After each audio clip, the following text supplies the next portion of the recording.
வணக்கம். சுவை தருணம் குக்கிங் சேனலில் ஈவினிங்கு ஒரு ஸ்நாக்ஸ் செய்யலாம். உருளைக்கிழங்கு வச்சுங்க.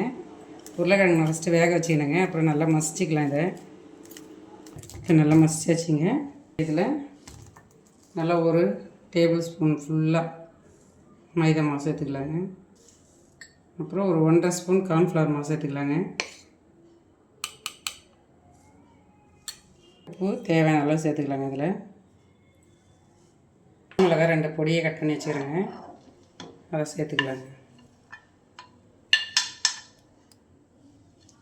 அடுத்து கேரட்டு,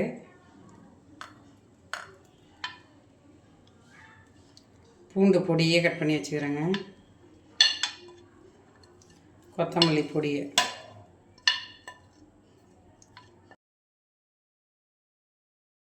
மிளகு ஒரு 1/4 ஸ்பூனுங்க. ஏற்கனவே பச்சை மிளகாய் போட்டுக்கிறோம், சும்மா வாசனைக்காக தான். எல்லாத்தையும் நல்லா சேர்த்து பிசைஞ்சிக்கலாங்க.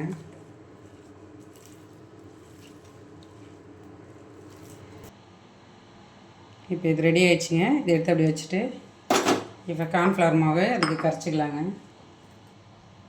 ஒரு 2 ஸ்பூன் அளவுக்கு போட்டு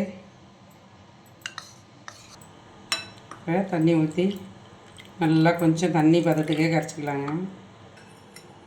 இந்த அளவுக்கு கொஞ்சம் தண்ணியை கரைச்சிங்க. இதை எடுத்து நம்ம ஒரு ஷேப் மாதிரி உருண்டை உருட்டிக்கலாம். அடுப்பத்தை வச்சு ஆயில் சூடு பண்ணிடலாங்க.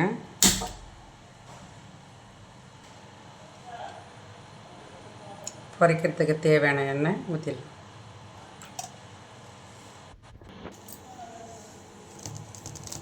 ஒட்டாமல் இருக்கிறதுக்காக கொஞ்சம் கையில் ஆயில் சேர்த்து நமக்கு எந்த ஷேப் வேணுமோ அந்த ஷேப் ரெடி பண்ணிக்கலாங்க. நான் அந்த ஷேப்பு ரெடி பண்ணுறேங்க. இதேமாரி எல்லாமே ரெடி பண்ணிக்கலாங்க. ரெடி ஆயிடுச்சுங்க. இப்போ அடுத்து கார்ன்ஃப்ளவர் மாவு நம்ம கரைச்சி வச்சுங்க இல்லையா, அதில் போட்டு ஒரு பரட்டி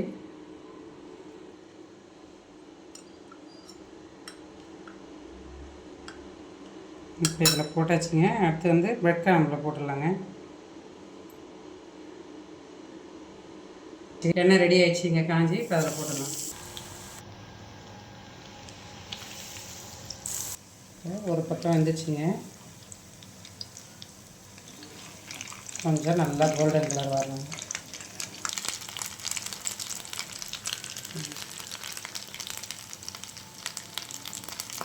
ரெடி ஆகிடுச்சிங்க. இப்போ எடுத்துடலாங்களா?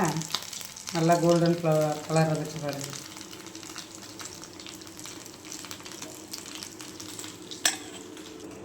ஈவினிங் ஸ்நாக்ஸ் ரெடி ஆகிடுச்சிங்க. அதேமாதிரி சாப்பிட்லாம். சாஸ் வச்சு சாப்பிட்லாங்க. சாப்பிட்டு பார்த்துட்டு கமெண்டில் எப்படின்னு சொல்லுங்கள்.